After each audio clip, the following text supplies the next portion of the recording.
Hello students, good morning to all. Today we studied about study of ecological pyramids. Do you know what is the pyramids? You may have heard about pyramids of Egypt.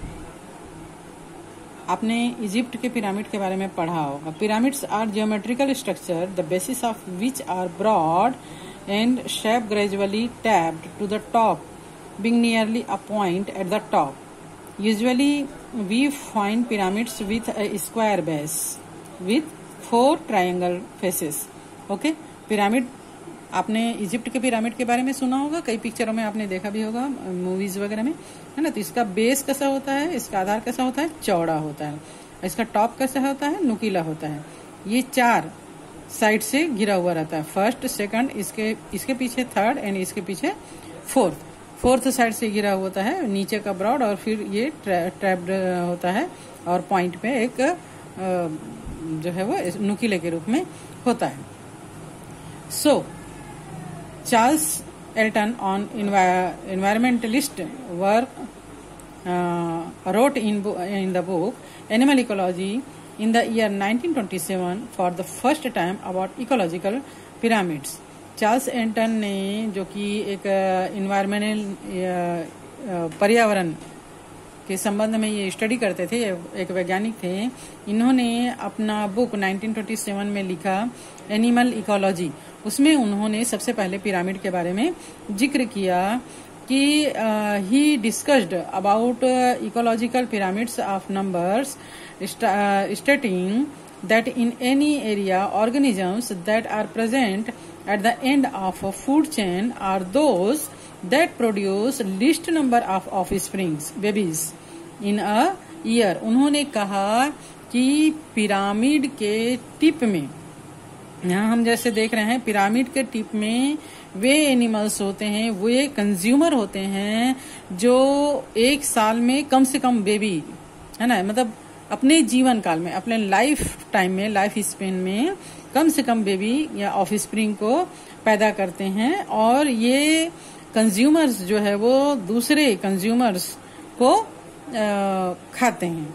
ठीक है, तो final consumer जो आता है वो pyramid के tip में होता है. मीन्स ये कि अगर हम नंबर का पिरामिड बनाएं तो प्रोड्यूसर का नंबर सबसे ज्यादा होता है, उसको खाने वाले कंज्यूमर का नंबर उससे कम होता है, उनको खाने वाले कंज्यूमर्स का नंबर उनसे कम होता है, और अंत में जिसे कोई नहीं खाता वो कंज्यूमर जो है वो टिप में होता है. यानी उनकी संख्या जो है, उनका जो नंबर है वो सबसे कम होता है. Thus the feeding relationship of such an area can be represented in the form of pyramid. The broad base of pyramid would be occupied by organisms whose population would be maximum, and the top would be with that of those with minimum population. Such a pyramid would represents the availability of food and the number of organisms at each tropical level. We do not find the diagram of ecological pyramid along the descriptions given by Elton in this book, but we find the pyramid have been used extensively after Elton to not only represent numbers but other quantifiable parameters of ecosystem as biomass and energy. In most pyramids drawn so far, quantified value have not been represented proportionally. Okay?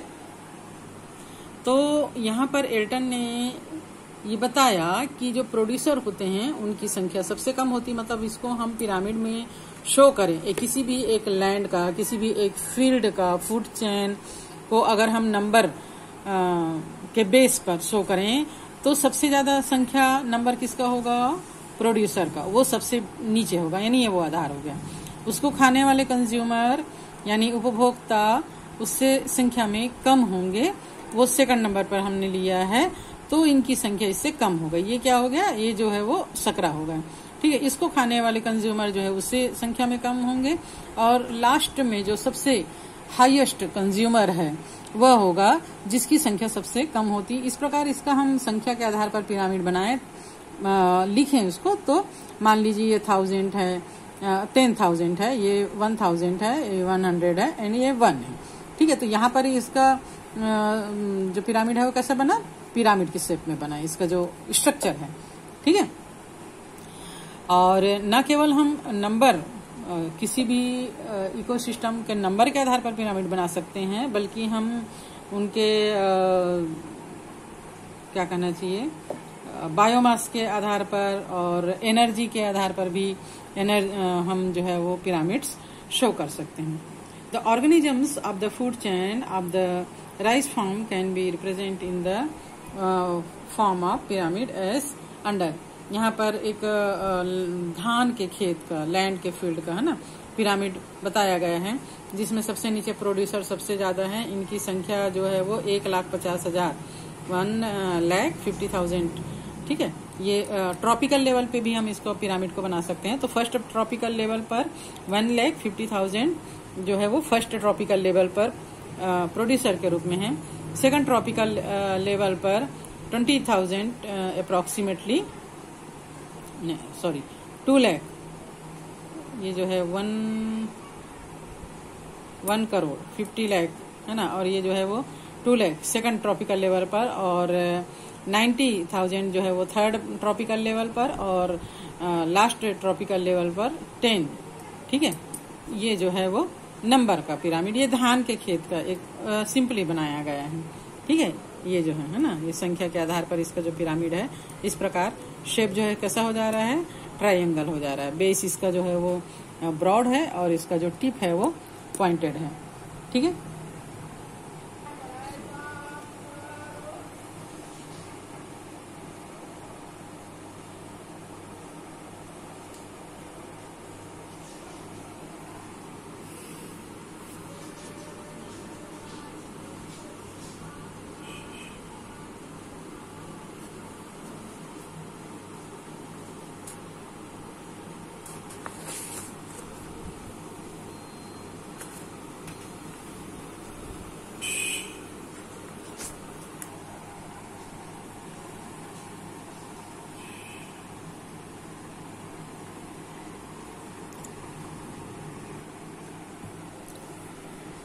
sorry, you must have heard these days that is recommended to grow more than one type of crops in a field at a time। आप लोगों ने सुना होगा या पढ़ा होगा social वगैरह में कि आजकल एक फसल के साथ और भी दूसरी फसलें लगाई जाती है, दूसरे क्रॉप को ग्रो अप किया जाता है।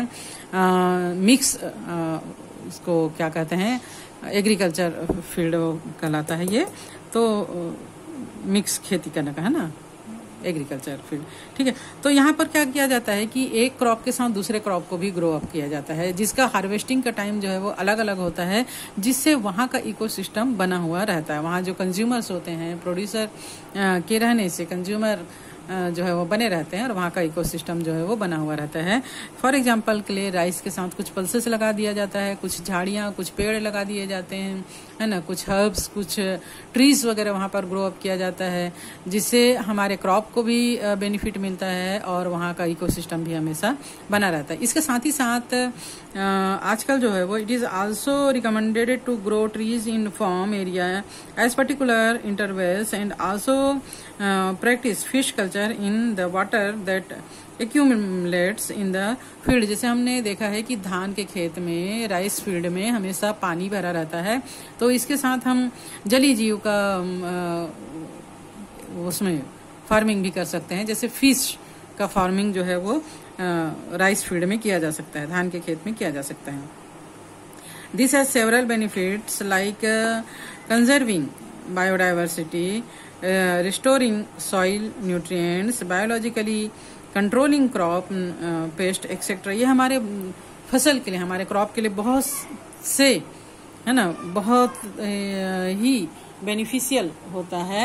और इससे क्या है कि हमारा जो लैंड का जो भी वहाँ पर मतलब बायोलॉजिकल जो कंडीशन है वो बना रहता है, सॉइल का न्यूट्रिएंट्स भी हमेशा बना रहता है, सॉइल में न्यूट्रिएंट्स कम नहीं हो पाते हैं, और जो बायोडाइवर्सिटी है वो भी वहाँ पर बना हुआ रहता है।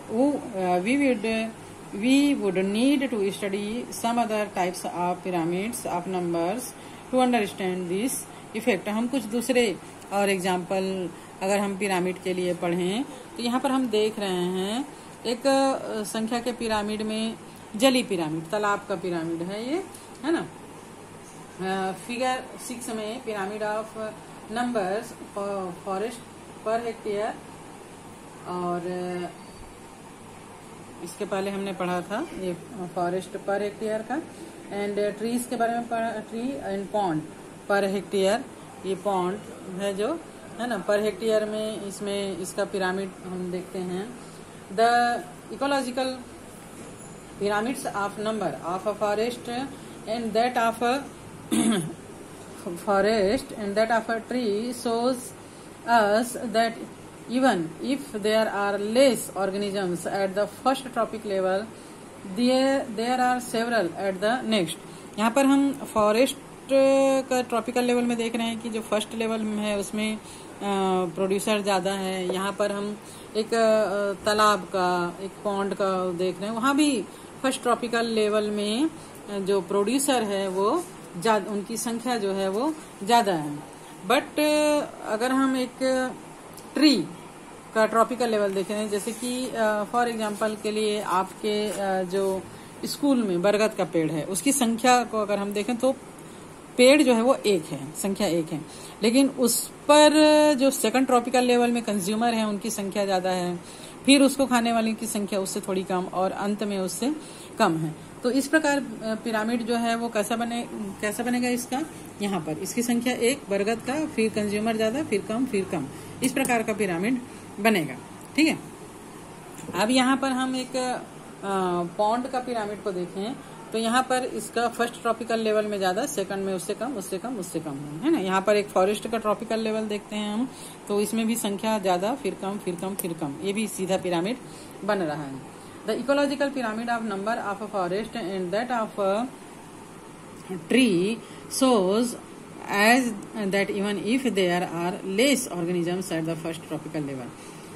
Write a difference between the pyramids of number of the rice form and that of a tree. तो अगर हम राइस फॉर्म और एक ट्री के पिरामिड के बारे में बोल रहे हैं तो ट्री में फर्स्ट लेवल में संख्या कम, फिर ज्यादा, फिर कम होगा, जबकि राइस प्लांट में इसका जो बेस है वही राइस फील्ड में इसका बेस जो है उसमें ज्यादा होगा, फर्स्ट ट्रॉपिकल लेवल में ज्यादा, फिर कम होता है ना। तो write a similarities and difference in the pyramid of a number as shows in the test of a rice field and that of a aquatic ecosystem like a pond. अगर pond के ecosystem को, rice field को देखें तो ये लगभग same सा होगा। देखिए पॉन्ड का इकोसिस्टम में भी प्रोड्यूसर जो है वो प्लांट्स हैं, फिर कंज्यूमर है ना, जीव जंतु जो भी एनिमल्स बींग्स हैं, कीड़े मकोड़े हैं, फिर मछली, फिर इसी प्रकार अगर हम यहाँ पर देखें ये भी लगभग सेम सही है। ठीक है। What is a broad base of pyramid as for example represent. जो पिरामिड का ब्रॉड बेस क्या रिप्रेजेंट करता है कि इसके बेस में हमेशा प्रोड्यूसर ही होता है, उत्पादक ही होता है, पेड़ पौधे ही उत्पादक या प्रोड्यूसर होते हैं। How many tropical level have been shown in each of the above example. इन सभी एग्जाम्पल में हम 4 ट्रॉपिकल लेवल देख रहे हैं, तो मैक्सिमम 3 और 4 ट्रॉपिकल लेवल तो हर पिरामिड में होता ही है। Calculate for each of the pyramid of figure and add separately the number of organisms of first tropic level on which the next is dependent. तो फर्स्ट ट्रॉपिक लेवल में कोई भी pyramid आप बना रहे हो, राइस फील्ड का या तालाब का, तो उसका फर्स्ट ट्रॉपिकल लेवल में प्रोड्यूसर यानी कौन कौन से पेड़ पौधे हैं, सेकंड ट्रॉपिकल लेवल में कौन कौन से ऑर्गेनिजम्स हैं, उस सब का आपको एक चार्ट बनाना है। If the number of organisms at the first tropic level or that of producer is less, will there still be enough food available for organisms of the next tropical level? आपको first tropical level में कौन कौन से plants हैं, second tropical level में कौन कौन से प्लांट्स हैं, थर्ड में कौन कौन से, इसका एक आपको लिस्ट बनाना है। ओके, तो आज के लिए इतना ही। नेक्स्ट क्लास हम role of producers and biomass पढ़ेंगे।